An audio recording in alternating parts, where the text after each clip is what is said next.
Hello everyone, स्वागत है आप सभी का पीसीएस बाई तरुण चैनल पर। जैसे कि आप सभी को पता ही है, बीपीएससी का एग्जाम आपके बहुत ही ज्यादा नजदीक आ चुका है। उसी को ध्यान में रखते हुए हम डेली आपकी टेस्टिस को लगा रहे हैं। बीपीएससी की टेस्टिस आपकी केजीएस की भी लगा रहे हैं और आपकी एडुटेरिया की भी लग रही है। अच्छा, आपकी एडुटेरिया की करंट अफेयर्स भी आ चुकी है, उसकी भी वीडियो हमारी प्रॉपर तरीके से आ रही है चैनल पर, उनको भी आप जाके जरूर देख लीजिएगा। और घटना चक्र का जो आई दृष्टि आता है ना, उसमें भी आपका बिहार के क्वेश्चन आए थे, उसको भी हम एक बार जो है आपका कंप्लीट जो है करवा देंगे।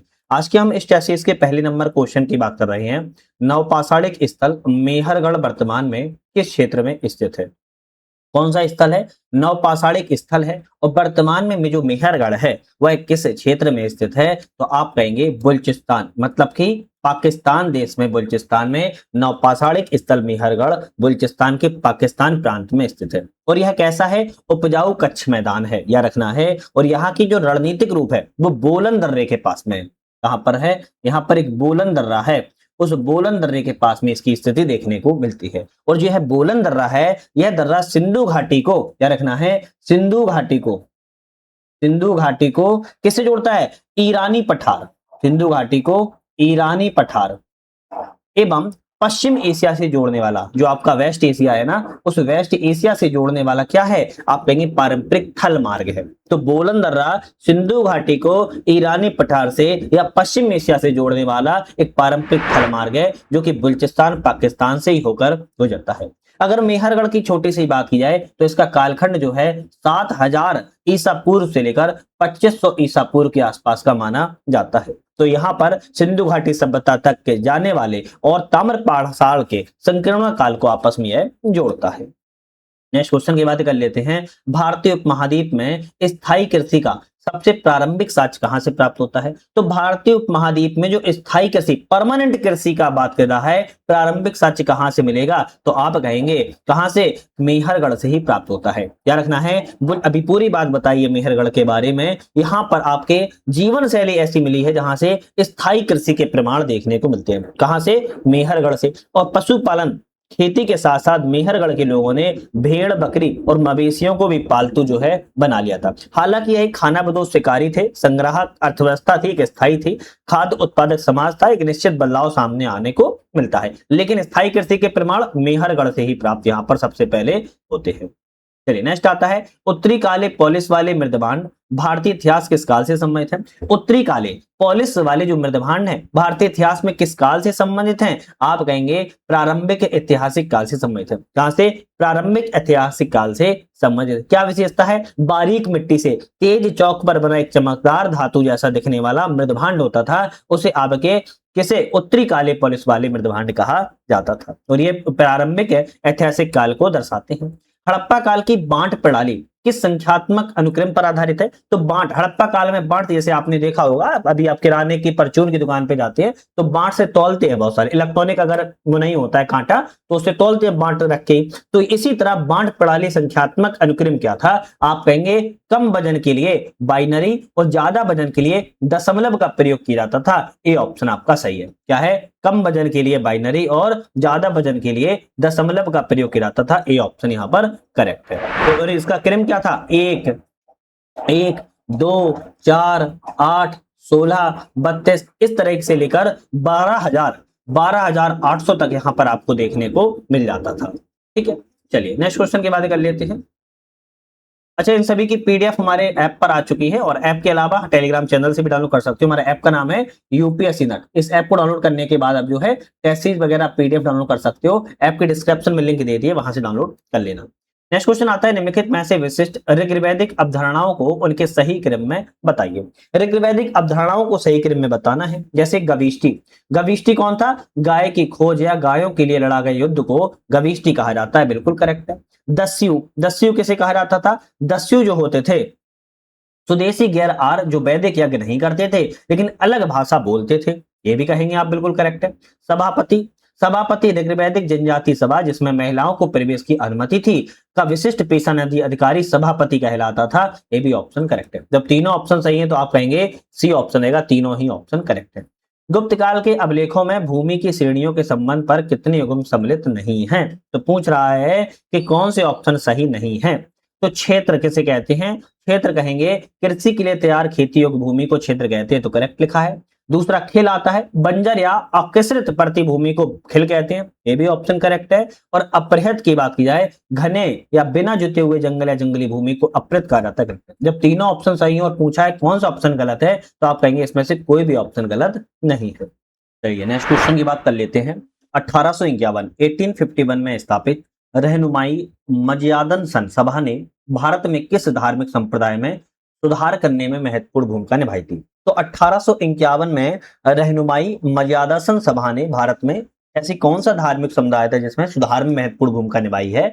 आपका ऑप्शन रहेगा पारसी समुदाय में। पारसी समुदाय में इन्होंने जो है धार्मिक सुधार किया हुआ था, बी ऑप्शन करेक्ट है। नेक्स्ट क्वेश्चन की तरफ बढ़ते हैं। नेक्स्ट क्वेश्चन आता है कि वर्नाक्यूलर प्रेस एक्ट जो कि 1878 से संबंधित है, यहाँ पर कितने ऑप्शन इसमें सही है? तो वर्नाक्यूलर प्रेस एक्ट के बारे में कौन सा ऑप्शन करेक्ट है? जिला मजिस्ट्रेट देसी भाषा के समाचार पत्रों से जमानत की मांग कर सकते थे। बिल्कुल बात ठीक कही जा रही है कि जो वर्नाक्यूलर प्रेस एक्ट था, देसी समाचार पत्रों से जमानत रूप में राशि प्रदान कर सकते थे, मांग कर सकते थे। मजिस्ट्रेट के आदेशों के खिलाफ अदालत में अपील करने की अनुमति नहीं थी भाई, तो ये गलत लिखा है। समाचार पत्र सरकारी सेंसर के पास प्रूफ जमा करके इस अधिनियम से छूट प्राप्त कर सकते थे। बिल्कुल बात ठीक है, पहला और तीसरा सही है, जबकि दूसरा ऑप्शन यहाँ पर गलत है। अपील में अदालत मजिस्ट्रेट के खिलाफ कहीं भी नहीं की जा सकती थी। एक तरफ सामाजिक धार्मिक संगठन है, दूसरी तरफ स्थापना वर्ष है। कौन सा सामाजिक संगठन किस स्थापना वर्ष से संबंधित है? जैसे तत्वबोधनी सभा की स्थापना 1839 में की गई थी, हराजी आंदोलन की स्थापना 1818 में की गई है, प्रार्थना समाज की स्थापना 1867 में की गई थी और सत्य शोधक समाज की स्थापना 1873 में की गई थी। याद रखना है सभी ऑप्शन आपके ऑलरेडी मिले हुए थे, कोई भी दिक्कत नहीं है। नेक्स्ट क्वेश्चन आता है कि 1885 में भारतीय राष्ट्रीय कांग्रेस की स्थापना से पूर्व निम्नलिखित में से कौन से जन आंदोलन प्रमुख विषय बन गए थे?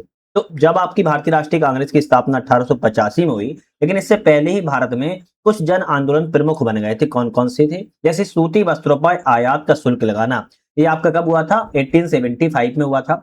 सरकारी सेवाओं का भारतीकरण की बात की है तो 1870 1880 के दशक में यह देखने को मिलता है। लिटन के अफगान अभियान के खिलाफ की बात की है तो 1878 से 1880 के संबंधित रहा है और शस्त्र अधिनियम के खिलाफ बात किया तो आपका 1878 संबंधित है। तो ये सभी आपके 1885 से पहले ही आपके कंप्लीट हो चुके थे, तो इसलिए आप कहेंगे सभी ऑप्शन करेक्ट है, 1 2 3 4 सही है। लॉर्ड लिटन ने सिविल सेवा परीक्षा की अधिकतम आयु सीमा घटाकर कितनी कर दी थी? तो लॉर्ड लिटन के द्वारा आप कहेंगे 1878 में। 1878 में लॉर्ड लिटन ने सिविल सेवा की जो आईसीएस की परीक्षा होती थी उसकी आयु 21 वर्ष से घटाकर जो है कितनी कर दी थी? आप कहेंगे केवल 19 वर्ष कर दी थी। तो यहां पर आयु घटाकर 21 वर्ष से घटाकर 19 वर्ष कर दी थी, बी ऑप्शन आपका यहाँ पर करेक्ट है। पहले 21 वर्ष थी, उससे घटाकर 19 वर्ष कर दी गई थी। बहादुर शाह प्रथम ने किस मराठा नेता को मुगलों की कैद से रिहा किया था? तो बहादुर शाह प्रथम ने किस मराठा नेता को मुगलों की कैद से रिहा किया था? साहू की कैद से रिहा किया था, बी ऑप्शन आपका यहाँ पर करेक्ट है। नेक्स्ट क्वेश्चन आता है कि हैदर अली ने 1755 में फ्रांसीसियों की सहायता से एक आधुनिक शस्त्रागार कहां पर स्थापित किया? हैदर अली के द्वारा 1755 में फ्रांसीसियों की सहायता से क्या खोला था? आधुनिक शस्त्रागार की स्थापना की थी और यह डिंडीगुल में खोला गया था, है ना। डिंडीगुल में इन्होंने जो है आपका एक शस्त्रागार की स्थापना की थी, आधुनिक रूप से इसने की गई थी। कर्नाटक का वह कौन सा नवाब था जिसने निजाम की मंजूरी के बिना दोस्त अली को अपना उत्तराधिकारी नामित कर दिया था? तो आप कहेंगे सादुतुल्ला खान थे। कौन थे? सादुतुल्ला खान थे। कर्नाटक का सादुतुल्ला खान निजाम की मंजूरी के बिना ही दोस्त अली को अपना कब कर दिया था? उत्तराधिकारी घोषित जो है कर दिया था, है ना। चलिए नेक्स्ट होता है वित्तीय नियंत्रण की मांग करते हुए भारतीय शताब्दियों ने अमेरिकी स्वतंत्रता संग्राम से लिया गया कौन सा नारा बुलंद किया? तो आप कहेंगे वित्तीय नियंत्रण की मांग करते हुए प्रतिनिधित्व के बिना कोई कर नहीं, ये आपका नारा उस समय दिया गया था। मतलब कि कहेंगे मूल अमेरिकी स्वतंत्रता संग्राम से जुड़ा हुआ था कि वहां पर प्रतिनिधि नहीं है तो हम कर भी नहीं देंगे। ये आपके भारतीय राष्ट्रवादियों ने अमेरिकी स्वतंत्रता संग्राम से ग्रहण किया हुआ था। ठीक है, चलिए नेक्स्ट क्वेश्चन आता है कि प्रथम आंग्ल सिख युद्ध को समाप्त करने वाली संधि कौन सी थी? पहले आंग्ल सिख युद्ध को, पहला आंग्ल सिख युद्ध हुआ कब से कब था? 1845 से लेके 1846 के बीच में हुआ था। 9 मार्च 1846 को, क्या रखना है? 9 मार्च 1846 को एक संधि की गई थी, जिस संधि को लाहौर की संधि कहते हैं। इसी संधि के द्वारा जो है आपका प्रथम आंग्ल सिख युद्ध को समाप्त किया गया था। नेक्स्ट क्वेश्चन आता है 1814 में भाप इंजन ब्लूचर का निर्माण किस इंजीनियर ने किया था? तो 1814 में भाप इंजन ब्लूचर का निर्माण किस इंजीनियर के द्वारा? तो आप कहेंगे जॉर्ज स्टीफेंस के द्वारा। जॉर्ज स्टीफेंस के द्वारा जो है ब्लूचर का निर्माण किया गया था, भाप इंजन का निर्माण जो है किया गया था। सी ऑप्शन यहाँ पर करेक्ट है। नेक्स्ट क्वेश्चन आता है, स्थायी बंदोबस्त के अंतर्गत जमींदारों को वसूल किए गए लगान में से कितना हिस्सा अपने पास रखने की अनुमति थी? तो स्थायी परमानेंट जो बंदोबस्त था, इसमें जमींदारों को जो वसूल कर लिया जाता था उनमें से कितना प्रतिशत हिस्सा अपने पास रखते थे? 1/11 हिस्सा अपने पास रखते थे। क्या रखना है? 1/11वां हिस्सा अपने पास रखते थे, जबकि 1/10 हिस्सा अंग्रेजों को इनको देना पड़ता था। तो 1/11 जो है आप अपने पास जमींदार रख लेते थे, बाकी वापिस कर देते थे किसको? आपके अंग्रेजों को। कार्नवालिस के अधीन पुलिस व्यवस्था के संबंध पर कौन सा ऑप्शन सही है? तो कार्नवालिस ने पुलिस व्यवस्था के बारे में कौन सा ऑप्शन करेक्ट है? कार्नवालिस ने जमींदारों को उनके पुलिस कार्यों से मुक्त कर दिया था, बिल्कुल बात ठीक कही जा रही है। उसने जिला पुलिस अधीक्षक के नेतृत्व में क्षेत्रों एवं थानों की स्थापना की, तो ये गलत है ना। कार्नवालिस ने जिलों को क्षेत्रों और थानों में विभाजित किया, प्रत्येक को एक दरोगा की जो है अधीन रखा था। कैसे? प्रत्येक को पुलिस अधिकारी दरोगा के अधीन रखा था, ना कि पुलिस अधीक्षक के। तो गलत हो गया। भारतीयों को पुलिस के सभी उच्च पदों से बाहर रखा था, करेक्ट है। तो पहला और तीसरा यहां पर कहेंगे सही है, जबकि कार्नवालिस के द्वारा दूसरा ऑप्शन गलत है। लेकिन एक चीज याद रखना है, कभी भारत न्याय की पुलिस सुधार लागू किसके द्वारा किया गया? कार्नवालिस के द्वारा ही किया गया था। ऑप्शन यहां पर आपका ध्यान रखना है। चलिए नेक्स्ट क्वेश्चन आता है, 1919 के मॉन्टेग्यू सुधारों से संबंध पर विचार करें, कौन सा ऑप्शन सही है? तो 1919 के मॉन्टेग्यू सुधारों संबंधी कौन सा ऑप्शन करेक्ट है? जैसे द्वैध शासन के तहत शिक्षा, सार्वजनिक स्वास्थ्य आरक्षित विषयों के रूप में वर्गीकृत किया गया था, जिनका प्रशासन गवर्नर या उसकी कार्यकारी परिषद द्वारा दिया। अब ये सही लिखा है, तो आप कहेंगे गलत है, क्योंकि आरक्षित नहीं, हस्तांतरित विषय के अंतर्गत जो है शिक्षा, स्वास्थ्य, सार्वजनिक स्वास्थ्य की जानकारी यहाँ पर रखी गई थी। गवर्नर के हाथ में तो आरक्षित में तो पुलिस, न्याय, भू राजस्व व्यवस्था थी, तो पहला गलत हो गया। दूसरा कहता है कि द्विसदनी विधायिका के तहत विधानसभा की अधिकतम सदस्य संख्या 145 थी, जिनमें से 104 का निर्वाचन किया जाता था, करेक्ट लिखा है। तीसरा है कि भारत के राज्य सचिव और उसके सहायकों का वेतन पहली बार भारतीय राजस्व के बजाय ब्रिटिश राजस्व दिया जाना तय किया गया था, ये भी करेक्ट है। दूसरा है कि राज्य परिषद में अधिकतम 60 सदस्य होते थे, जिनमें से 34 को निर्वाचित होता था, आप कहेंगे ये भी करेक्ट है ना। 34 का पूरी तरह निर्वाचन होता था और 26 सदस्यों को क्या होता था? मनोनीत होते थे। तो ऑप्शन यहाँ पर कौन सा सही रहेगा? 2, 3, 4 सही है, जबकि पहला वाला ऑप्शन इसमें आपका गलत है, क्योंकि आरक्षित और हस्तांतरित विषयों में इसको जो है बांटा गया था। शिक्षा, सार्वजनिक स्वास्थ्य प्रणाली की बात की जाए आपके हस्तांतरित विषय में आता है, जबकि भू राजस्व पुलिस व्यवस्था की बात की जाए आपके आरक्षित विषयों के अंतर्गत आता है। चलिए नेक्स्ट क्वेश्चन की तरफ बढ़ते हैं। नेक्स्ट क्वेश्चन आता है कि 1880 के दशक में दौरान बाल गंगाधर तिलक के प्रयासों से न्यू इंग्लिश स्कूल किस रूप में विकसित हुआ? तो 1880 के दशक के दौरान बाल गंगाधर तिलक के प्रयास से न्यू इंग्लिश स्कूल बाद में किस रूप में विकसित हुआ है? आपका ऑप्शन रहेगा फार्ग्यूसन कॉलेज के रूप में विकसित हुआ। किसके? फार्ग्यूसन कॉलेज के रूप में विकसित हुआ था। न्यू इंग्लिश स्कूल की स्थापना 1880 के दशक में की गई थी। कहां पर की गई थी? पूना में की गई थी, पुणे में की गई थी, है ना, पुणे में की गई थी, रखना है, पूना में की गई थी राष्ट्रवादी शिक्षाविदों के एक समूह के द्वारा, जिसमें बाल गंगाधर तिलक, गोपाल गणेश आगरकर, विष्णु शास्त्री, बलदेव महादेव, ये सभी आपके जो है संबंधित थे। नेक्स्ट क्वेश्चन, अच्छा, डेक्कन कॉलेज की स्थापना की बात कब की गई? तो 1884 में की गई थी, रखना है। नेक्स्ट क्वेश्चन आता है, स्वतंत्रता संग्राम की निम्नलिखित घटनाओं पर विचार करें, कौन सा कार्यक्रम सही है? स्वतंत्रता संग्राम की कुछ घटनाएं हैं, जिनमें से कौन सा ऑप्शन करेक्ट है? तो पहले खिलाफत दिवस का आयोजन किया गया। तो पहले खिलाफत दिवस का आयोजन 17 अक्टूबर 1919 को किया गया था।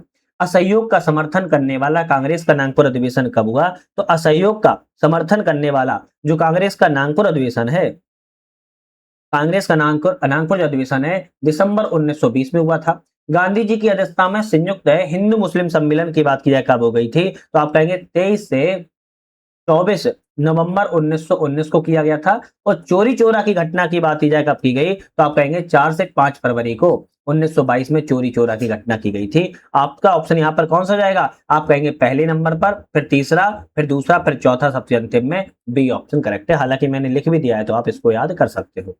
नेक्स्ट क्वेश्चन तरफ बढ़ेंगे। नेक्स्ट क्वेश्चन आता है, स्वराज्य पार्टी के संदर्भ पर विचार करें, कौन सा ऑप्शन सही है? भाई स्वराज्य पार्टी के संदर्भ में कौन सा ऑप्शन? इसकी उत्पत्ति कांग्रेस के गया अधिवेशन में विभाजन से हुई थी। स्वराज्य पार्टी की बिल्कुल बात ठीक है। दूसरा है केंद्रीय विधान परिषद में इसका नेतृत्व CR दास ने किया, जबकि बंगाल में इसका नेतृत्व मोतीलाल नेहरू ने किया। क्या ये सही है? तो आप कहेंगे मोतीलाल नेहरू ने दिल्ली में केंद्रीय विधानसभा के स्वराज्य पार्टी के रूप में कार्य किया था। भाई क्षेत्रीय राजनीति में बाल गंगाधर आपके बंगाल में बात किया तो CR दास के द्वारा किया गया था। तो आपका दोनों जो है उलट फेर हो गया है, आपके CR दास के द्वारा बंगाल में किया गया था रखना है, और मोतीलाल नेहरू ने दिल्ली के अंतर्गत किया था, तो दूसरा गलत है। केंद्रीय विधानसभा परिषद में मुद्दिमान समिति ने इस विचार के खिलाफ एक प्रस्ताव पेश किया था कि द्वैध शासन ठीक से काम कर रहा है, करेक्ट है। ठीक है। अच्छा, स्वराज्य पार्टी की स्थापना कब की गई थी? तो आप कहेंगे दिसंबर 1922 में की गई थी। हालांकि 1 जनवरी 1923 को ये पूर्ण रूप से अस्तित्व में आई थी, है ना। तो आपका ऑप्शन रहेगा पहला और तीसरा सही है, जबकि दूसरा ऑप्शन गलत है। पूना पैक्ट 1932 के संबंध पर कौन सा ऑप्शन गलत है? पूना पैक्ट के बारे में कौन सा ऑप्शन गलत है बात की जा रही है ना। डॉक्टर BR अम्बेडकर और ब्रिटिश सरकार के बीच संपन्न हुआ पूना पैक्ट, भाई गलत है ना। पूना पैक्ट जो है गांधी जी के बीच में और BR अम्बेडकर के बीच में हुआ था, है ना, तो ये गलत हो गया। इसने प्रांतीय विधायिकाओं में दलित वर्गों के लिए आरक्षित सीटों की संख्या 148 कर दी थी 71 से बढ़ाकर, बिल्कुल सही लिखा है। इससे पूर्व सांप्रदायिक पंचायत के खिलाफ यरवदा जेल में गांधी जी ने उपवास किया था, ये भी करेक्ट है। तो पूछा है कौन सा गलत है, तो हम कहेंगे केवल पहला गलत है, जो कि सही हो जाएगा, जबकि दूसरा और तीसरा ऑप्शन यहाँ पर सही है। नेक्स्ट आता है कि 1947 में सत्ता के हस्तांतरण के संबंध पर कौन सा ऑप्शन सही है? 1947 में 1947 में सत्ता के हस्तांतरण से संबंधित कौन सा ऑप्शन करेक्ट है? भारतीय स्वतंत्रता अधिनियम को 18 जुलाई 1947 को मंजूरी दी गई, करेक्ट है। रेडक्लिफ सीमा आयोग पंजाब और बंगाल की सीमाओं का काम सौंपा गया, करेक्ट है। पाकिस्तान औपचारिक रूप से भारत से एक दिन पहले अस्तित्व में आया, ये गलत है ना। औपचारिक और कानूनी रूप से भारतीय अधिनियम 1947 की धारा 1 में निर्धारित किया गया था। भारत और पाकिस्तान दो स्वतंत्र डोमिनियन बिल्कुल एक ही तारीख 15 अगस्त 1947 को ही अस्तित्व में आएंगे, तो ये कोई भी एक दिन पहले जारी नहीं किया गया। लॉर्ड माउंटबेटन ने 14 अगस्त को कराची में सस्ता हस्तांतरण समारोह आयोजित किया था ताकि भारत के समारोह के लिए नई दिल्ली लौट सके। फिर भी दोनों देशों के निर्माण की जो वैधानिक तिथि थी वो 15 अगस्त को ही रखी गई थी, याद रखना है, ठीक है। तो कोई एक दिन पहले एक दिन बाद वाली यहाँ पर बात नहीं है। लॉर्ड माउंटबेटन स्वतंत्र भारत के पहले गवर्नर जनरल बने थे, करेक्ट है। तो यहां पर आप कहेंगे पहला, दूसरा और चौथा सही है, और तीसरा ऑप्शन यहां पर जो है गलत है। नेक्स्ट क्वेश्चन की बात कर लेते हैं।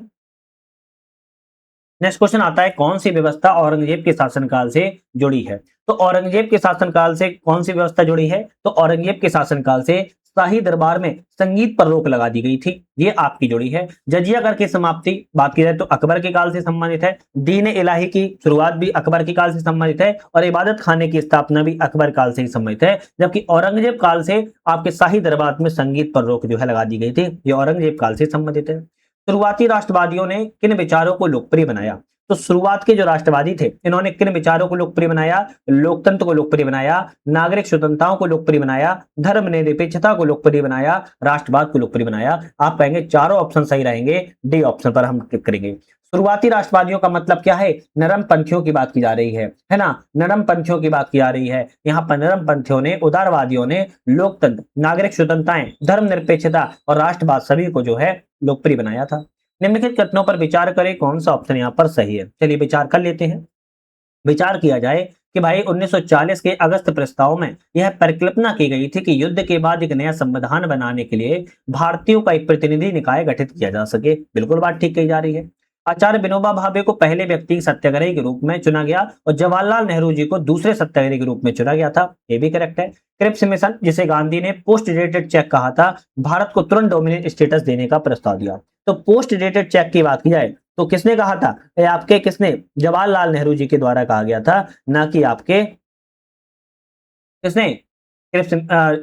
गांधी जी ने। गांधी जी ने तो इसको क्या कहा था, कोई बता सकता है? इसको टाल मटोल के रूप में डूबते हुए बैंक पोस्ट बताया था। यहाँ पर जो है पहला और दूसरा ऑप्शन कहेंगे हम केवल अगस्त प्रस्ताव के बारे में सही है, जबकि तीसरा गलत है। भारत में पहली जूट मिल 1855 में कहां पर स्थापित की गई? तो भारत में पहली जूट मिल की स्थापना 1855 में तो की थी, लेकिन कहां पर की गई थी? तो रिसड़ा में की गई थी। अब ये रिसड़ा कहां है? तो ये रिसड़ा वर्तमान में पश्चिम बंगाल में स्थित है। कहां पर? पश्चिम बंगाल में श्रीरामपुर के पास में स्थित है, जहां पर रिसड़ा में बंगाल भारत में पहली जूट मिल 1855 में स्थापन की गई थी, हुगली नदी के तट पर स्थित है। नेक्स्ट क्वेश्चन आता है कि भारत छोड़ो आंदोलन के संदर्भ पर विचार करें, कौन सा ऑप्शन यहाँ पर गलत है। गलत ऑप्शन कौन सा है बात की जा रही है, तो बात की जाए कि 8 अगस्त 1942 को बॉम्बे में ऑल इंडिया कांग्रेस कमेटी ने भारत छोड़ो प्रस्ताव को पारित किया। बिल्कुल सही लिखा है। आंदोलन के दौरान भूमिगत नेतृत्व राम मनोहर लोहिया, अच्युत पटवर्धन, जयप्रकाश नारायण जैसी हस्तियों ने प्रदान किया था, योगदान दिया। करेक्ट है। 8 से 9 अगस्त 1942 को गिरफ्तारी के बाद गांधी को नेहरू और आजाद के अहमदनगर किले में कैद रखा गया। ये आपका सही है, तो आप कहेंगे ये गलत है। क्यों? क्योंकि आपकी बात किया है तो सभी को अलग अलग जेलों में रखा गया था। जैसे जवाहरलाल नेहरू, मौलाना अब्दुल कलाम आजाद और कांग्रेस के कार्य समिति के प्रमुख को अहमदनगर जेल में रखा गया था। जबकि गांधी जी की बात किया तो इन्हें अपनी पत्नी कस्तूरबा गांधी के साथ में पुणे के आगा खां पैलेस में रखा गया था। तो केवल पहला और दूसरा सही है। जबकि पूछा है गलत कौन सा, तो हम कहेंगे केवल तीसरा ऑप्शन यहाँ पर गलत है। नेक्स्ट क्वेश्चन आता है, बिहार का ऐसा कौन सा जिला है जो नेपाल के साथ सबसे लंबी अंतरराष्ट्रीय सीमा साझा करता है। पश्चिमी चंपारण। पश्चिमी चंपारण बिहार का एक ऐसा जिला है जो सबसे लंबी नेपाल के साथ में सीमा साझा को करता है। नेक्स्ट क्वेश्चन आता है, जयप्रकाश नारायण के संबंध पर विचार करें, कौन सा ऑप्शन करेक्ट है। जयप्रकाश नारायण के बारे में 1929 में भारतीय राष्ट्रीय कांग्रेस में शामिल हुए। क्या सही है? आप कहेंगे बिल्कुल करेक्ट है। भूटान में आजाद दस्ता का गठन हुआ। अरे भूटान में आजाद दस्ता गठन हुआ था क्या? आजाद दस्ता का गठन नेपाल में हुआ था। कहां पर हुआ था? नेपाल में हुआ था, ना कि आप कहेंगे भूटान में। वो गलत हो गया। 1996 में भारत रत्न से सम्मानित किया गया जयप्रकाश नारायण को। 1999 में मरणोपरांत किया गया था, ना कि 1996 में किया गया। तो दूसरा और तीसरा गलत है, केवल एक ऑप्शन यहां पर आपका सही है। बरहैया ताल किसान आंदोलन 1936 से 1939 में बिहार के किस क्षेत्र में हुआ? तो बरहैया ताल किसान आंदोलन की बात की जा रही है, तो आप कहेंगे मुंगेर लखीमसराय क्षेत्र में हुआ था। मुंगेर लखीमसराय क्षेत्र में 1936-39 में बरहैया ताल किसान आंदोलन हुआ था, रखना है। मंदिरों और इनमें उनकी अवस्थिति के बारे में बताना है, जैसे कौन सा मंदिर कहां पर है। जैसे बात किया है अज अजगेबीनाथ मंदिर सुल्तानगंज भागलपुर में है, ये बिल्कुल करेक्ट है। दूसरा है बूढ़ानाथ मंदिर। बूढ़ानाथ मंदिर की बात किया तो भवानीपुर मधुबनी में नहीं है, आपके कहां पर है? आप कहेंगे बूढ़ानाथ मंदिर भागलपुर जिले के आदमपुर में है। कहां पर है? भागलपुर जिले के आदमपुर में स्थित है। भागलपुर जिले के आदमपुर में है स्थित है, याद रखिएगा। तो ये गलत हो गया। हरिहर नाथ मंदिर की बात की जाए तो आप कहेंगे हरिहर नाथ जो मंदिर है ये आपका आदमपुर भागलपुर जिले में है क्या? तो आप कहेंगे ये भी गलत है। और उगना महादेव मंदिर की बात की जाए आपके सोनपुर में है, आप कहेंगे नहीं सोनपुर में नहीं है, मधुबनी जिले के भवानीपुर गांव में। कहां पर है? मधुबनी जिले के भवानीपुर गांव में है, आप कहेंगे ये भी गलत है। केवल यहाँ पर कितने सही है? तो केवल एक सही है, जबकि 2, 3, 4 ऑप्शन यहाँ पर गलत है, मैंने आपको बता दिया।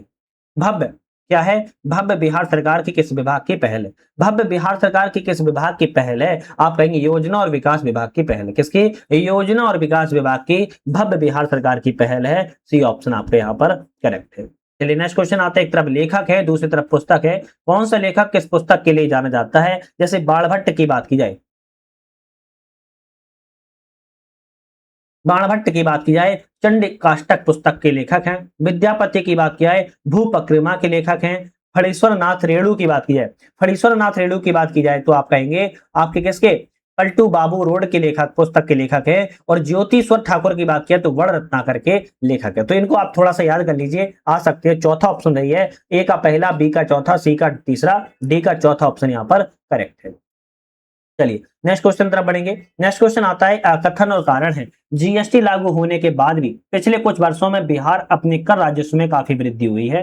तो यहाँ पर ऑप्शन कौन सा सही रहेगा इसकी बात की जा रही है, ठीक है। क्या सही है? बात की जा रही है तो जीएसटी लागू के होने के बाद भी कुछ वर्षों में बिहार अपने कर राजस्व में काफी वृद्धि हुई। निष्कर्ष फर्स्ट कहता है कि आर्थिक गतिविधियां और कर प्रशासन में सुधार हुआ। आर्थिक गतिविधियां एवं कर प्रशासन में सुधार हुआ, आप कहेंगे बिल्कुल बात ठीक कह रहा है। निष्कर्ष दूसरा कहता है बिहार केंद्रीय हस्तांतरण से आर्थिक रूप से स्वतंत्र हो गया। नहीं, ये गलत है। तो केवल आपका ऑप्शन यहाँ पर केवल निष्कर्ष फर्स्ट वाला सही रहेगा, जबकि दूसरा वाला ऑप्शन यहाँ पर कोई लॉजिक नहीं है, वो आपका ऑप्शन यहाँ पर गलत है।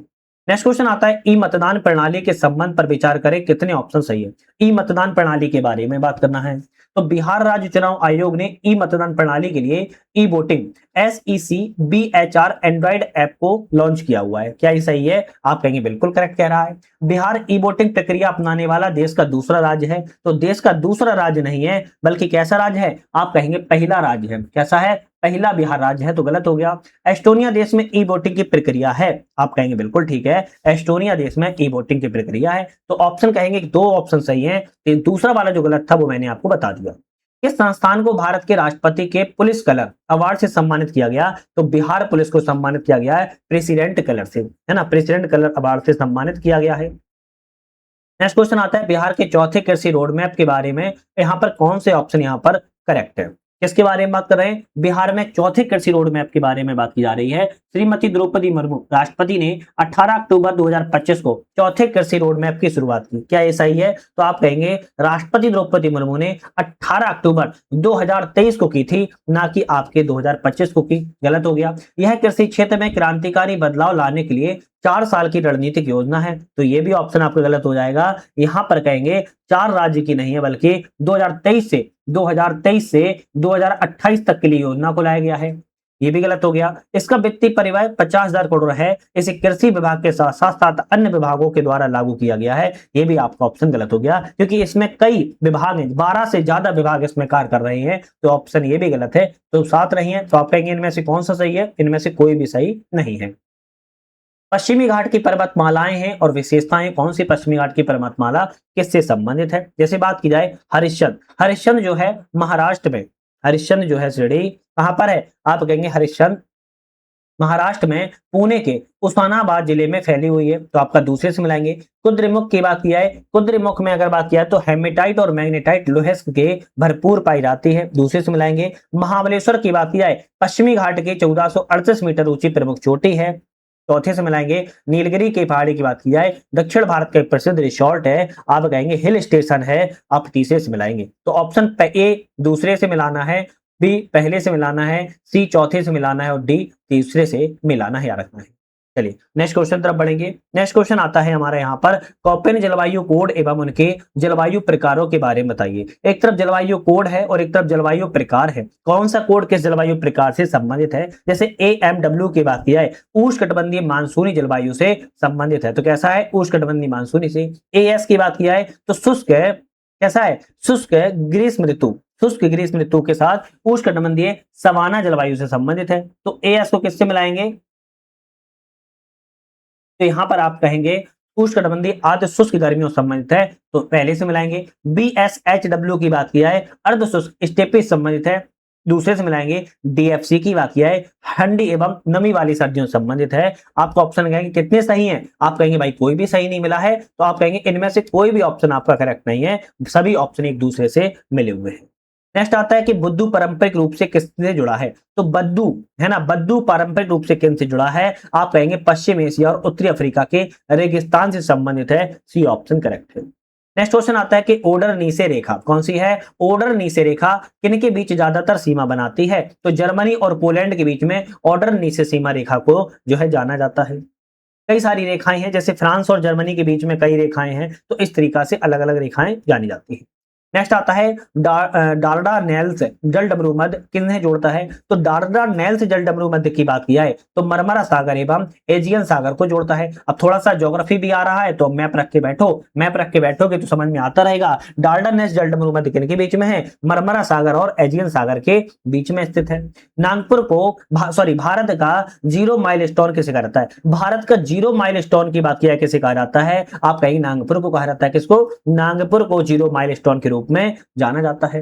नेक्स्ट आता है किनमें से किसे रेगिस्तान को एम्प्टी क्वार्टर कहा जाता है? एम्प्टी क्वार्टर किसे कहा जाता है? आप कहेंगे रव अल खली को। रव अल खली को जो है आपके एम्प्टी क्वार्टर, या आप कह सकते हो कि खाली क्षेत्र के रूप में इसको जाना जाता है, निर्जन क्षेत्र कहा जाता है अब रव अल खली को। नेक्स्ट क्वेश्चन आता है कि ताउंगिया कृषि प्रणाली किस देश से जुड़ी है? ताउंगिया कृषि प्रणाली की बात की जाए तो आप कहेंगे यह म्यांमार देश से जुड़ी हुई है। ताउंगिया कृषि प्रणाली म्यांमार देश से जुड़ी हुई है। यह जो है कि बर्मी भाषा का शब्द है और ऐतिहासिक रूप से बर्मा के नाम में इसे किया जाता था, 19वीं सदी के आसपास किया जाता था। सतह के क्षेत्रफल के हिसाब से दुनिया के सबसे मीठे पानी की झील कौन सी है? तो सबसे मीठे पानी की झील की बात की जा रही है, तो आई थिंक सभी को याद होगा लेक सुप्रियर झील, कहां पर? यूएसए में है, और सुप्रियर झील को ही दुनिया के सबसे मीठे पानी की झील के रूप में जाना जाता है। नेक्स्ट क्वेश्चन आता है भारत में प्रायद्वीपीय नदियों का सबसे बड़ा बेसिन कौन सा है? प्रायद्वीपीय भारत में नदियों का सबसे बड़ा बेसिन की बात किया है, गोदावरी बेसिन सबसे बड़ा है ना। गोदावरी बेसिन जो है सबसे बड़ा बेसिन जो है माना जाता है। और गोदावरी नासिक के त्र्यंबक महाबलेश्वर के पास से बिरमिगरी पहाड़ियों से जो है निकलती है और बंगाली खाड़ी में गिरती है। कर्णप्रयाग में अलकनंदा की किस नदी से मिलती है? भाई जो कर्णप्रयाग यहाँ है, अलकनंदा आ रही है और यहाँ पर कौन सी नदी आकर मिलेगी? तो आप कहेंगे यहाँ पर कर्णप्रयाग में आपकी पिंडर नदी आकर मिलती है। कौन सी? पिंडर नदी आकर मिलती है। आपका ऑप्शन ए सही होगा, कर्णप्रयाग में अलकनंदा नदी आकर जो है मिलती है। नेक्स्ट क्वेश्चन आता है, पर्वतीय दर्रा है और एक तरफ आपका जोड़ने वाला राज्य क्षेत्र है। जैसे माना दर्रे की बात की जाए, माना दर्रा जो है किससे जोड़ता है? आप कहेंगे माना दर्रा उत्तराखंड को तिब्बत से जोड़ता है। नाथुला दर्रे की बात की जाए, भारत और चीन के बीच सिक्किम समय में चौकियां स्थित है। पेंसिला दर्रे की बात की जाए तो सुरु क्या है? सुरु घाटी को जास्कर की घाटी से जोड़ता है। और कारा ताग दर्रा की बात की जाए, लेह यारकंद कारवा मार्ग पर काराकोरम में स्थित है। ऑप्शन आपका ए वाला यहाँ पर करेक्ट है। नेक्स्ट आता है, थर्मल पावर स्टेशन है और इन पर विचार करना है कौन सा ऑप्शन सही है। थर्मल पावर स्टेशन किस राज्य में स्थित है बात की जा रही है। जैसे बात किया है कोठागुडेम, कोठागुडेम तेलंगाना राज्य में है। कोरबा की बात किया छत्तीसगढ़ राज्य में है। विंध्याचल की बात किया मध्य प्रदेश में है और कौराठी आपका महाराष्ट्र में है। कितने सही है? तो आप कहेंगे सभी के सभी चारों एकदम सही है। फिर से याद कर लो, कोठागुडेम तेलंगाना में है, कोरबा छत्तीसगढ़ में है, विंध्याचल मध्य प्रदेश में है, Koradi thermal power station Maharashtra राज्य में स्थित है। नेक्स्ट क्वेश्चन आता है, वैश्विक भुखमरी सूचकांक 2025 के अनुसार भारत में चाइल्ड वेस्टिंग दर लगभग कितनी है? चाइल्ड वेस्टिंग दर की बात किया है, वैश्विक भुखमरी सूचकांक 2025 के अनुसार चाइल्ड वेस्टिंग जो दर है वो आपके 18.7%। कितना? 18.7% आपकी चाइल्ड वेस्टिंग दर के रूप में इसको जाना जाता है। चलिए नेक्स्ट क्वेश्चन की बात कर लेंगे। नेक्स्ट क्वेश्चन आता है कि एक दुर्लभ प्रकार की गैर विलासिता वस्तु जिसकी मांग सामान्य मांग के नियम के विपरीत इसकी कीमत बढ़ने पर बढ़ती है, उसे किस रूप में जाना जाता है? तो आप कहेंगे इसे गिफिन वस्तु के रूप में जाना जाता है। गिफिन वस्तु एक प्रकार की गैर विलासिता वस्तु होती है, मानक आधारित सिद्धांत के विपरीत चलती है, कीमत बढ़ने पर इस पर बढ़ती है, तो इसे गिफिन वस्तु के रूप में जाना जाता है। सामाजिक प्रगति सूचकांक की बात की जा रही है, कौन सा ऑप्शन सही है? सामाजिक प्रगति सूचकांक में ऑप्शन कौन सा करेक्ट है बात की जा रही है? तो बात किया है कि यह सामाजिक प्रगति सूचकांक सोशल प्रोग्रेसिव इंपरेटिव द्वारा प्रतिवर्ष प्रकाशित किया जाता है। बिल्कुल बात ठीक है, एसपीआई जो है सोशल प्रोग्रेसिव इंपरेटिव द्वारा प्रतिवर्ष प्रकाशित किया जाता है। दूसरा है, 3 आयाम बुनियादी मानवीय आवश्यकताएं, कल्याण के आधार और अवसर से मिलकर बना होता है, करेक्ट है। तीसरा है, आर्थिक विकास को दर्शाने के लिए प्रति व्यक्ति जीडीपी, नहीं ये गलत है। व्यक्तिगत अधिकार, व्यक्तिगत स्वतंत्रता, समावेशिता अवसर आयाम के घटक हैं, करेक्ट है। तो सामाजिक प्रगति सूचकांक में व्यक्तिगत आधार, व्यक्तिगत स्वतंत्रता, समावेशिता अवसर आयाम के घटक होते हैं। 3 आयाम को इसमें देखा जाता है, बुनियादी मानवीय आवश्यकताएं, कल्याण के आधार, अवसर के मिलना और सोशल प्रोग्रेस इंपरेटिव के द्वारा हर वर्ष जारी किया जाता है। तो 1, 2, 4 सही है, सी ऑप्शन करेक्ट रहेगा। नेक्स्ट आता है, किसी वस्तु या सेवा की कीमत पर सरकार के द्वारा लगाई गई ऊपरी सीमा को किस रूप में जाना जाएगा? अधिकतम मूल्य सीमा के रूप में जाना जाएगा, मैक्सिमम मूल्य सीमा के रूप में जाना जाता है, ये ऑप्शन करेक्ट है। नेक्स्ट क्वेश्चन आता है, वित्त वर्ष 2025-26 में भारत में मर्चेंडाइज व्यापार के संबंध में कौन सा कथन गलत है? भाई इनमें से कौन सा ऑप्शन गलत है बात कर रहा है। वित्त वर्ष 25-26 के दौरान मर्चेंडाइज व्यापार घाटा वित्त वर्ष 24-25 के 283 बिलियन अमेरिकी डॉलर की तुलना में बढ़कर 333 अमेरिकी बिलियन डॉलर हो गया है, ये तो सही लिखा है। पेट्रोलियम क्रूड और उत्पाद भारत के लिए सबसे आयात वस्तु बने हुए हैं, ये भी करेक्ट है। पिछले वर्ष की तुलना में वित्त वर्ष 25-26 के दौरान सोने के आयात में उल्लेखनीय गिरावट दर्ज की गई। अरे भाई बड़ा है, गिरा नहीं है बल्कि बड़ा ही है ना, बड़ा है। वित्त वर्ष 25-26 के दौरान कुल व्यापारिक आयात लगभग 775 बिलियन अमेरिकी डॉलर हो गया है, ये भी आपका ऑप्शन करेक्ट है। तो पूछा है कौन सा गलत है, तो आप कहेंगे सी ऑप्शन यहाँ पर गलत है, आपकी ए, बी, डी ऑप्शन यहाँ पर सही थे।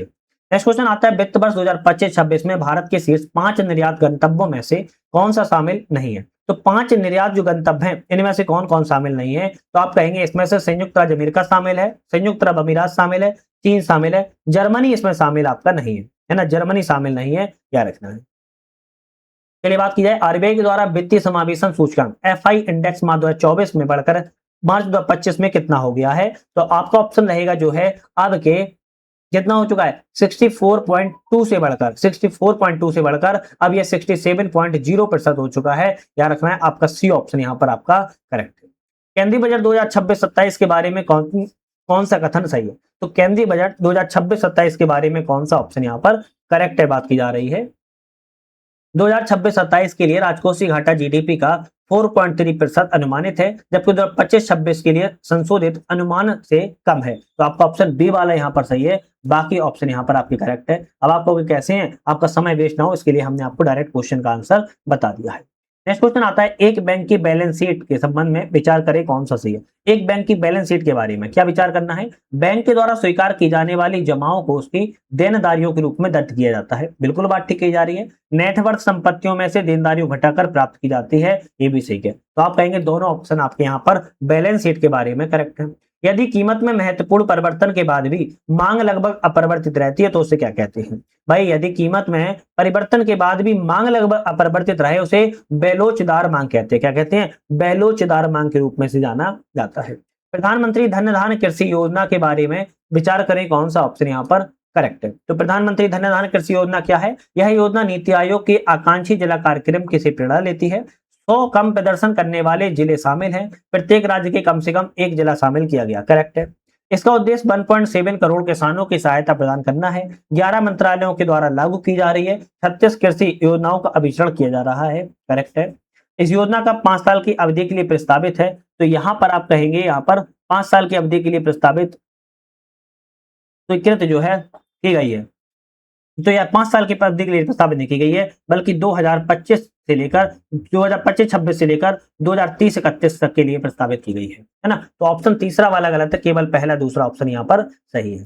चलिए नेक्स्ट क्वेश्चन तरफ बढ़ेंगे। नेक्स्ट क्वेश्चन हमारे यहाँ पर आता है, हाल ही में जारी किए गए वर्ष 2023-24 के उद्योगों के वार्षिक सर्वेक्षण के संबंध में कौन सा कथन यहाँ पर गलत है। तो उद्योगों के वार्षिक सर्वेक्षण के बारे में कौन सा ऑप्शन गलत है। यह सांख्यिकी संग्रहण अधिनियम 2017 के तहत राष्ट्रीय सांख्यिकी कार्यालय एनओसी के द्वारा प्रतिवर्ष जारी की जाता है, करेक्ट है। रक्षा प्रतिष्ठान रेलवे कार्यशाला इस सर्वेक्षण के दायरे से बाहर है, ये भी करेक्ट है। सर्वेक्षण के अंतर्गत आने वाले राज्यों में सकल मूल्य वर्धन में महाराष्ट्र की हिस्सेदारी सबसे अधिक रही है, ये भी करेक्ट है। बुनियादी धातुएं, कपड़ा, खाद्य उत्पाद, फार्मास्यूटिकल और पेट्रोलियम उत्पाद जैसे सबसे 5 बड़े योगदान करता है, ये गलत है ना। क्या है, ये गलत है, क्योंकि इसमें आपके जो 5 बड़े उद्योग हैं वो आपके बुनियादी धातुएं हैं, बुनियादी धातुएं हैं, मोटर वाहन है, रखना है बुनियादी धातुएं, मोटर वाहन है, टेलर एवं सेमी टेलर है, रासायनिक उत्पाद है, खाद्य उत्पाद है और औषधि रसायन वनस्पति आपके उत्पाद हैं। तो ये 5 बड़े आपके उत्पाद हैं, ना कि आपका ये है।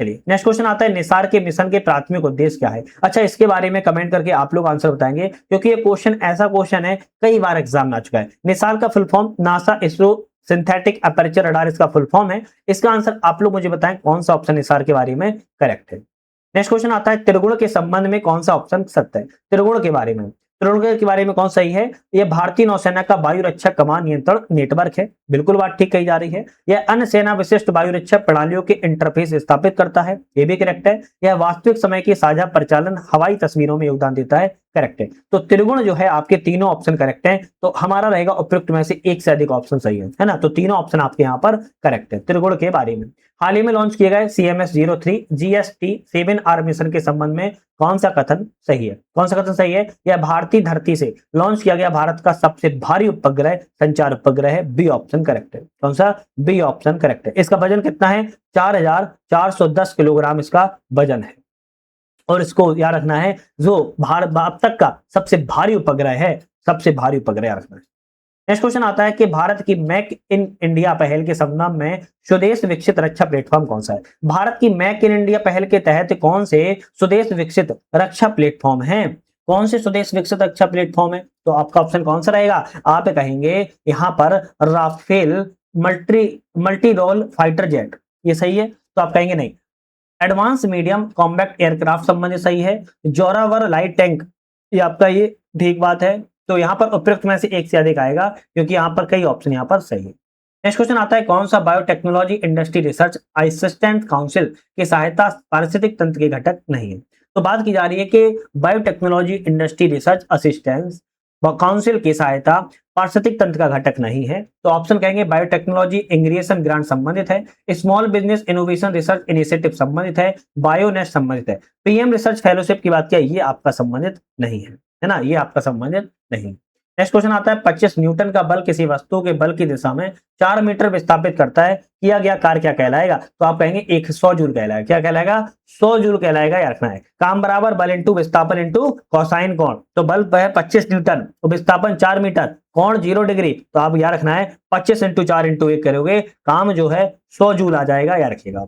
एक कार एक कार रुकी हुई अवस्था से चलना शुरू करती है 4 मीटर S2 के एक समान त्वरण से चलती है, 5 सेकंड में वह कितनी दूरी तय करेगी? तो 5 सेकंड में वह कितनी दूरी तय कर लेगी, है ना? तो इससे पहले हम बताएं तो आप लोग चैनल पे नए हो, सब्सक्राइब लाइक शेयर कर लीजिए, जिससे कि मुझे मोटिवेशन मिलता है, अच्छा लगता है। कहीं ना कहीं आप लोग जब चैनल पे सब्सक्राइब करते हो, मुझे और अच्छा काम करने में महसूस होता है कि भाई आप लोगों के लिए और अच्छा काम जो है की जा सके, है ना? और बढ़िया तरीके से काम जो है किया जा सके, क्या रखना है। तो यहाँ पर कह रहा है कि एक कार रुकी हुई अवस्था में है, 5 सेकंड में वह कितनी दूरी तय कर लेगी? तो आप कहेंगे 50 मीटर की दूरी तय कर लेगी। बी ऑप्शन करेक्ट है। कितना? 50 मीटर की दूरी को तय कर लेती है। चलिए नेक्स्ट क्वेश्चन आता है, एक फैक्ट्री 12 घंटे तक 25 किलोवाट पावर रेटिंग वाले इलेक्ट्रिक उपकरणों का इस्तेमाल करती है। एक दिन में खर्च होने वाली ऊर्जा कितनी होगी? एक दिन में खर्च होने वाली जो ऊर्जा ऊर्जा है वो 300 यूनिट हो जाएगी। सी ऑप्शन करेक्ट है। कितना? सी ऑप्शन यहां पर करेक्ट हो जाएगा। 25 इंटू 12 करोगे 300 किलोवाट घंटे के हिसाब से आ जाएगी। कौन सा गुण ध्वनि का तारतम्य पिच निर्धारित करता है? ऐसा कौन सा गुण है ध्वनि का तारतम्य निर्धारित करेगा? आप कहेंगे आवृत्ति निर्धारित करेगा। कौन सा? आवृत्ति। किसी ध्वनि का तारतम्य सीधे तौर पर उसकी आवृत्ति पर निर्धारित करता है। ऊंची वृत्ताकार कक्षा में घूमने वाले उपग्रह में कौन सा परिवर्तन होता है? जो ऊंची वृत्ताकार कक्षा में जो उपग्रह घूमते हैं उनमें कौन सा परिवर्तन होता है? गतिज ऊर्जा घटती है जबकि स्थिर ऊर्जा बढ़ती है, यह परिवर्तन होता है। सी ऑप्शन यहाँ पर करेक्ट है ना? सी ऑप्शन करेक्ट है। चलिए नेक्स्ट क्वेश्चन की बात की जाए। नेक्स्ट क्वेश्चन आता है, किसी वस्तु को v गति से सीधे ऊपर की ओर फेंका जाता है, किस ऊंचाई पर उसकी गतिज ऊर्जा उसकी स्थितिज ऊर्जा के बराबर हो जाएगी? तो आप कहेंगे v2 4g। कितना? v2 4g पर जो है बराबर स्थिति पे आ जाएगी। निम्नलिखित में से किसका उपयोग करने पर एक वास्तविक वस्तु एक से अधिक आवर्धन वाली आभासी छवि बना सकती है? एक वास्तविक वस्तु एक से अधिक आवर्धन वाली आभासी छवि बना सकती है। किसका उपयोग करने पर बना सकती है? केवल अवतल दर्पण का उपयोग करने पर बना सकती है। बी ऑप्शन करेक्ट है। एक निश्चित और गैर शून्य एक निश्चित एवं गैर शून्य आंतरिक प्रतिरोध वाली बैटरी को परिवर्तन बाहरी प्रतिरोधक से जोड़ा जाता है। बैटरी इस बाहरी प्रतिरोधक को अधिकतम शक्ति बल देती है। जब बाहरी प्रतिरोध होगा, जब बाहरी प्रतिरोध कैसा होगा? आप कहेंगे आंतरिक प्रतिरोध के बराबर होगा, तब वह अधिकतम शक्ति देगी। क्या रखना है? जब आंतरिक प्रतिरोध के बराबर हो जाएगा। नेक्स्ट क्वेश्चन आता है कि किसी सेल की दक्षता शून्य हो जाती है जब उससे जुड़ा बाहरी प्रतिरोध होता है। किसी सेल की दक्षता शून्य हो जाती है जब उससे बाहरी जुड़ा बाहरी प्रतिरोध होता है। कैसा होता है? आप कहेंगे शून्य होता है। कैसा होता है? 0 होता है, शून्य होता है, याद रखना है। नेक्स्ट क्वेश्चन आता है, कौन सा उपकरण एक ही यूनिट में अर्थ लीकेज और ओवर करंट दोनों की सुरक्षा प्रदान करता है? तो आपका ऑप्शन आएगा RCBO। कौन? RCBO। ओवर करंट के साथ रेसिडुअल करंट ब्रेकर जो होता है वो दोनों सुरक्षा प्रदान करता है। 0.1 m HC1 0.1 m NaOH के बराबर मात्रा को मिलाने पर बिलियन का pH मान कितना हो जाएगा? 7 pH मान हो जाएगा। कितना? 7 pH मान हो जाएगा। हाइड्रोक्लोरिक अम्ल HCl को एक अम्ल मिलाने पर सोडियम क्लोराइड NaOH को मिलाने पर जो है सोडियम क्लोराइड बन जाएगा। तब क्या हो जाएगा? 7 pH मान जो है आ जाएगा। डिस्प्ले एवं लाइटिंग के कामों में इस्तेमाल होने वाले रेड फास्फोरस में किस रेयर अर्थ एलिमेंट का सबसे ज्यादा इस्तेमाल किया जाता है? कह रहा है कि डिस्प्ले और लाइटिंग के क्षेत्र में काम किया जाता है जो रेड फास्फोरस में किस रेयर अर्थ एलिमेंट का सबसे ज्यादा इस्तेमाल होता है? आप कहेंगे यूरोपियम का सबसे ज्यादा प्रयोग किया जाता है। किसका? यूरोपियम का सबसे ज्यादा प्रयोग किया जाता है। टच स्क्रीन और स्मार्ट विंडो में पारदर्शी कंडक्टिंग इलेक्ट्रोड के तौर पर सबसे ज्यादा किस पदार्थ का इस्तेमाल किया जाता है? टच स्क्रीन और स्मार्ट विंडो में पारदर्शी कंडक्टिंग इलेक्ट्रोड के तौर पर सबसे ज्यादा जो है आप कहेंगे इंडियम टिन ऑक्साइड पदार्थ का इस्तेमाल किया जाता है। इंडियम टिन ऑक्साइड पदार्थ का इस्तेमाल जो है किया जाता है। ऐसे क्वेश्चन डायरेक्ट से सीधे सीधे आ सकते हैं, रट लो इनको, डायरेक्ट आ सकते हैं। दूसरी पीढ़ी की कैंसर रोधी दवा जैसे कार्बोप्लेटिनम में कौन सी धातु मौजूद होती है? आप कहेंगे प्लेटिनम धातु मौजूद होती है। नाम में ही छुपा है। कार्बोप्लेटिनम में कौन सी धातु? प्लेटिनम धातु जो है प्रयोग की जाती है, जिसमें आपने सुना होगा कीमोथेरेपी। क्या सुना है? कीमोथेरेपी। और यह थेरेपी कैंसर के लिए उपयोग में लाई जाती है। कौन सा पदार्थ सेलेक्टिव प्रोजेस्टेरोन रिसेप्टर मॉड्यूलर के तौर पर काम करता है, इमरजेंसी गर्भ निरोधक के तौर पर इस्तेमाल किया जाता है? तो आपका ऑप्शन आएगा यूलिप्रिस्टल एसिस्टेट। क्या है? यूलिप्रिस्टल एसिस्टेट को इमरजेंसी गर्भ निरोधक के तौर पर इस्तेमाल किया जाता है। नेक्स्ट क्वेश्चन आता है, आमतौर पर शहद को साधारण लोहे के बर्तनों में क्यों नहीं रखा जाता? भाई शहद को साधारण लोहे के बर्तनों में क्योंकि लोहा शहद में मौजूद ऑर्गेनिक एसिड के साथ अभिक्रिया करने लगता है, इसीलिए शहद को साधारण लोहे के बर्तनों में नहीं रखा जाता है। कौन सी रिफाइनरी प्रक्रिया मुख्य रूप से स्टेट चेन हाइड्रोकार्बन को ब्रांड चेन हाइड्रोकार्बन में बदलकर पेट्रोलियम प्रभाज्य की ऑक्टेन रेटिंग बढ़ाती है? तो आप कहेंगे कौन सी? रिफॉर्मिंग बढ़ाती है। डी ऑप्शन करेक्ट है, रिफॉर्मिंग बढ़ा देती है। नेक्स्ट आता है कि नॉन स्टिक कोडिंग के तौर पर इस्तेमाल होने वाले पीटीएफएफ का पूरा नाम क्या है? नॉन स्टिक कोडिंग के तौर पर इस्तेमाल होने वाले पीटीएफई का पूरा नाम क्या होता है? तो आप कहेंगे पॉलीट्रेटा फ्लू पॉलीट्रेटा फ्लू औरो एथिलीन। क्या होता है? पीटीएफई का नाम पॉलीट्रेटा फ्लू औरो एथिलीन जो है इसका पूरा नाम होता है। आपका ऑप्शन यहां पर रहेगा सी वाला, बिल्कुल करेक्ट। फीता कृमि एवं मानव आंत के बीच होने वाली परस्पर क्रिया को किस शब्द से परिभाषित किया जाता है? तो सहजीवता शब्द से परिभाषित किया जाता है। सी ऑप्शन करेक्ट है। सामान्य शारीरिक स्थितियों में कौन सा इम्यूनोग्लोबिन प्लेसेंटल बैरियर को पार करने में सक्षम है?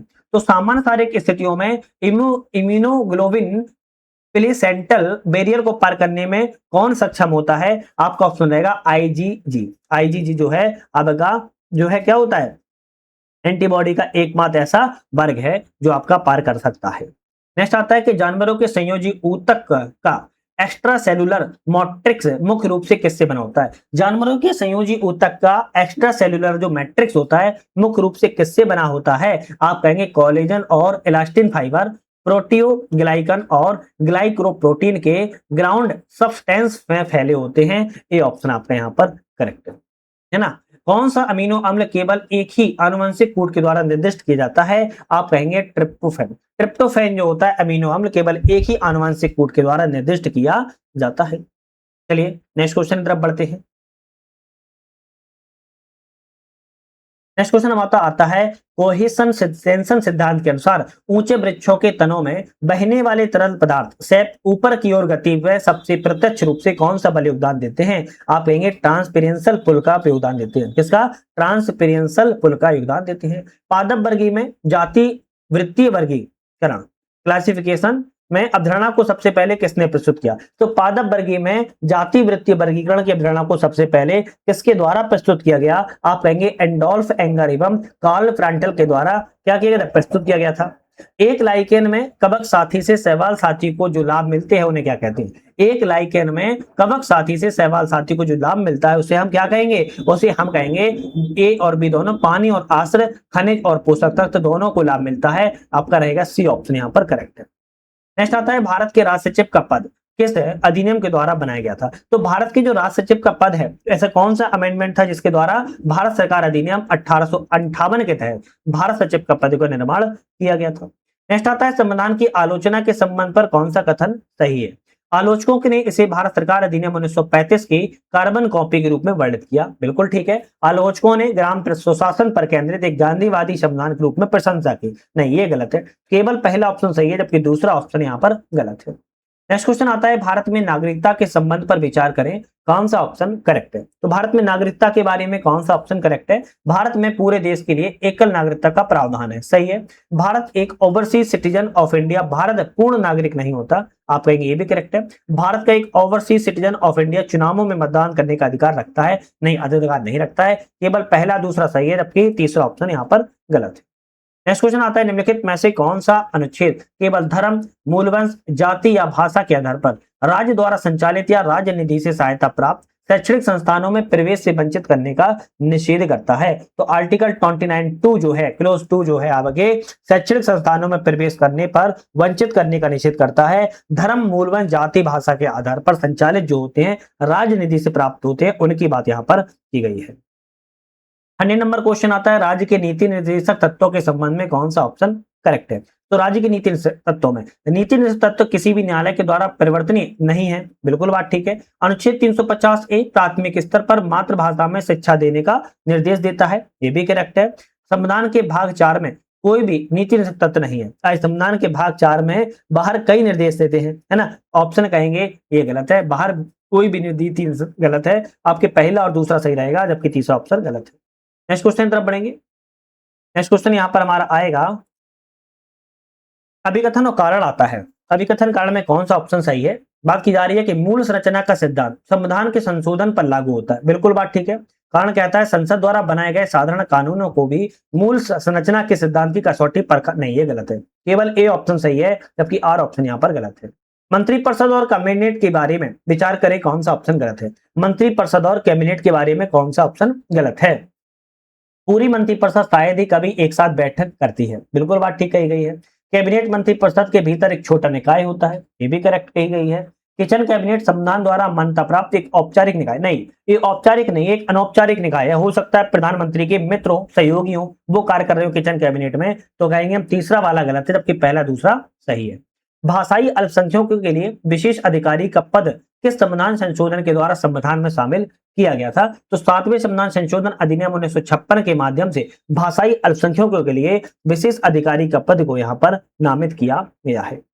नेक्स्ट आता है कि वह सिद्धांत जिसके तहत न्यायालयों को स्व नियंत्रण का पालन करना चाहिए, आमतौर पर विधायिका और कार्यपालिका के विवेक का सम्मान करना चाहिए, क्या कहलाता है। न्यायिक संयम कहलाता है। क्या कहलाएगा, तो आप कहेंगे यहाँ पर न्यायिक संयम कहलाता है। ए ऑप्शन आपका यहाँ पर करेक्ट है। कौन सा, ए ऑप्शन करेक्ट है।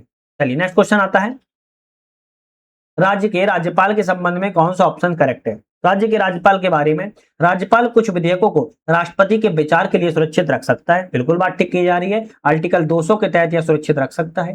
राज्यपाल की क्षमादान शक्ति मृत्युदंड तक विस्तारित होती है, नहीं, मृत्युदंड तक विस्तारित नहीं होगी, ये राष्ट्रपति पर विस्तारित होती है। राज्यपाल मृत्युदंड को निलंबित या माफ या परिवर्तित नहीं कर सकते। राज्यपाल के पास संवैधानिक और परिस्थितिजन दोनों प्रकार के विवेक का कार्य कर सकता है, करेक्ट है। तो पहला और तीसरा यहाँ पर कहेंगे सही है, जबकि दूसरा ऑप्शन यहाँ पर गलत है।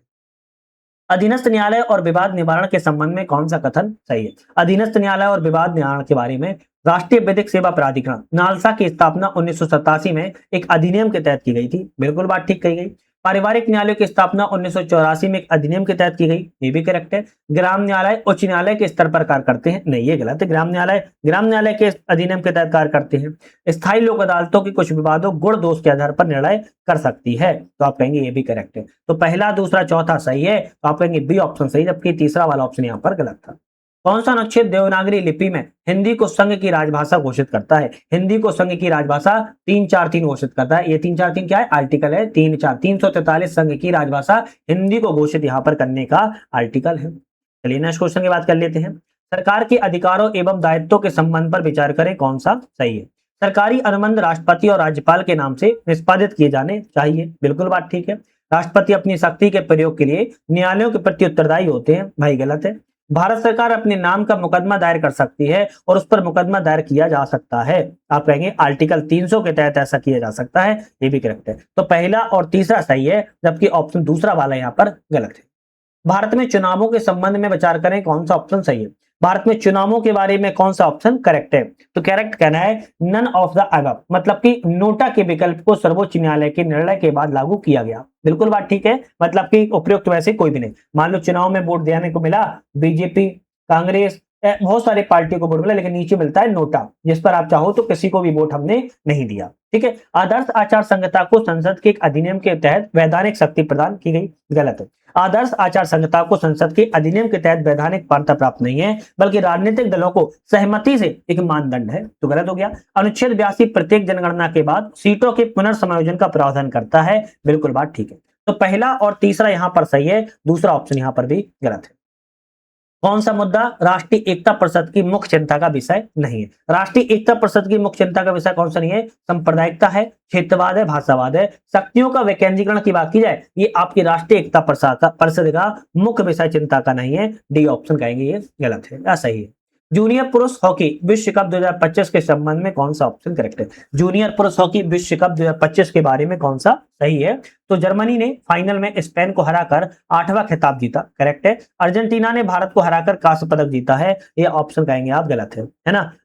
सेमीफाइनल में जर्मनी ने यहाँ पर जो है, भारत ने तीसरे स्थान पर अर्जेंटीना के खिलाफ प्लेयर ऑफ द खेला था, तो यहाँ पर आप कहेंगे गलत है दूसरा, केवल पहला ऑप्शन सही है।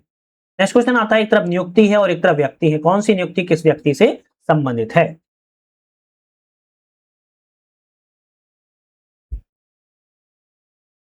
तो बात की जाए अध्यक्ष, किसके अध्यक्ष, सीबीआईसी के अध्यक्ष।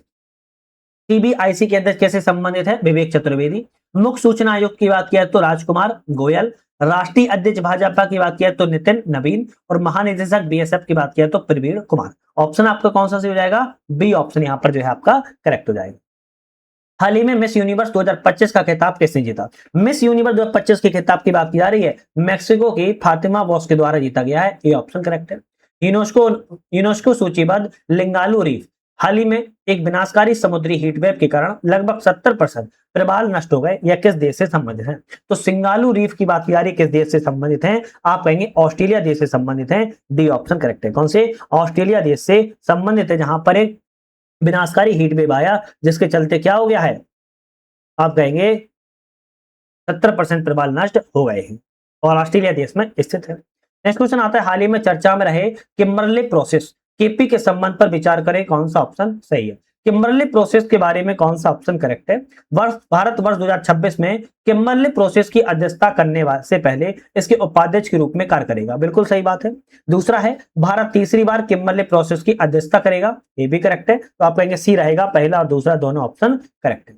हाल ही में चर्चा में रहा सुगंधित काली धान की किस्म आदम चीनी के पुनरुद्धार के लिए मुख्य श्रेय किस संस्थान के वैज्ञानिकों के प्रयासों को दिया जा रहा है? बनारस हिंदू विश्वविद्यालय के वैज्ञानिकों को दिया जा रहा है। किसे अंतरराष्ट्रीय बुकर पुरस्कार 26 का विजेता घोषित किया गया? 2026 का अंतरराष्ट्रीय बुकर पुरस्कार का विजेता यांग शुआंग जी को घोषित किया गया है। यांग शुआंग जी को घोषित जो है बुकर पुरस्कार का विजेता घोषित किया गया। प्रधानमंत्री नरेंद्र मोदी ने हाल ही में किस राज्य में श्री संस्थान गोकर्ण पुर्तगाली जीवोत्तम मठ के 550वें वर्ष के उत्सव के दौरान भगवान राम की 77 फीट ऊंची कांस्य प्रतिमा का अनावरण किया हुआ है? तो आप कहेंगे ये गोवा राज्य में किया गया है। यहाँ पर गोवा राज्य में किया गया है। वैश्विक पर्यावरण आउटलुक के संबंध पर विचार करें, कौन सा सही है? वैश्विक पर्यावरण आउटलुक के बारे में कौन सा ऑप्शन करेक्ट है? ऐसे संयुक्त राष्ट्र पर्यावरण सभा द्वारा जारी किया जाता है, इसका मुख्यालय नैरोबी केन्या में है। इसका मुख्यालय नैरोबी केन्या में, ये तो बात ठीक है। इसे जो है यूएनईपी के द्वारा जारी किया जाता है। किसके? यूएनईपी के द्वारा जारी किया जाता है, तो गलत हो गया।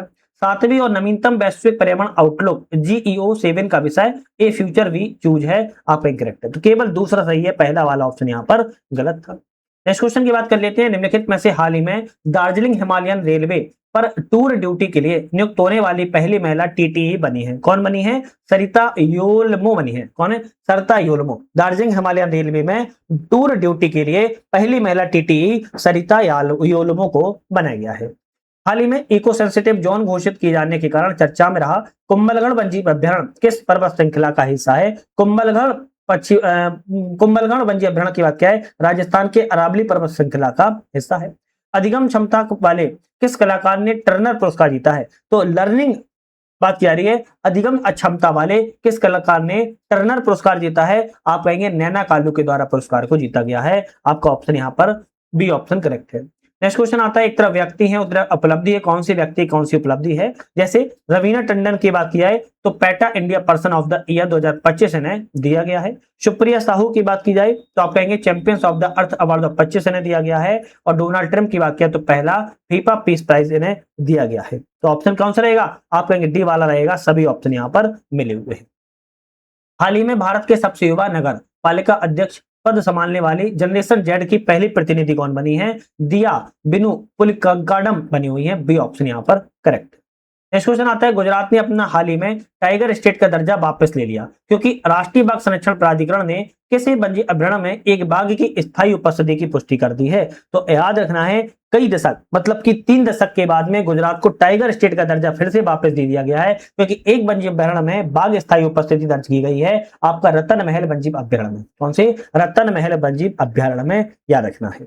नेक्स्ट क्वेश्चन आता है कि आवारा कुत्तों के बढ़ते खतरों से निपटने सर्वोच्च न्यायालय के दिशा निर्देश का पालन करने के लिए किस राज्य ने हाल ही में एक पायलट शुरू करने से पहले डॉग सेंचुरी का उद्घाटन किया हुआ है? तो डॉग सेंचुरी का उद्घाटन पंजाब राज्य में किया गया है, बी ऑप्शन यहाँ पर करेक्ट है। नेक्स्ट क्वेश्चन आता है, किसने 2026 में ऑस्ट्रेलियन ओपन में पुरुष एकल का खिताब जीता? इस प्रक्रिया में करियर ग्रैंड स्लैम पूरा किया हुआ है, तो ऑप्शन रहेगा कार्लोस अल्कराज के द्वारा जीता गया है। ऑस्ट्रेलियन ओपन में पुरुष एकल का खिताब कार्लोस अल्कराज के द्वारा जीता गया है। द्वीप के घोघा बीच पर आयोजित दूसरे खेलो इंडिया बीच गेम्स 2026 का समग्र चैंपियन कौन सा राज्य बना है? तो कर्नाटक राज्य समग्र चैंपियन के रूप में चुना गया है। हाल ही में भारत सरकार के द्वारा शुरू किया गया भारत विस्तार क्या है, भारत विस्तार किससे सबसे अच्छी तरह परिभाषित करता है? तो भारत विस्तार किसानों के लिए एक बहुभाषी एआई आधारित डिजिटल सलाहकार मंच है जिसे भारत विस्तार के नाम से जाना जाता है।